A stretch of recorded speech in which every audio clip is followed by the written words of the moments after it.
bermain apa ini? Dan juga nanti anak-anak akan menembak apa ini? Dadu ini kira-kira sampai angka berapa ini? Loh, ini angka berapa?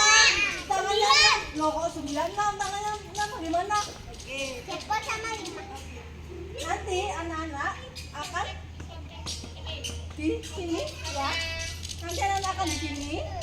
Lalu anak-anak melompat angka 1 dulu, 2, 3, 4 sampai ke 5. Nanti juga kalau melompat menghitung angkanya juga. Contoh. Berarti kalau anak 0 ke 1 balik ke 1. Terus ke 2, ke 3, ke 4, lalu ke 5.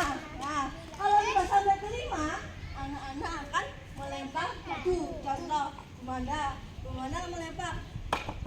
Nah, mendapat angka berapa ini? 2. Kalau sudah mendapat angka 2, anak-anak berlari. Lalu anak-anak akan menyusun balok 2. Boleh ini. Boleh ini. Nah, kalau sudah menyusun angka balok 2, anak-anak kembali lagi ke barisan ke belakang. Oke? Oke. Bisa?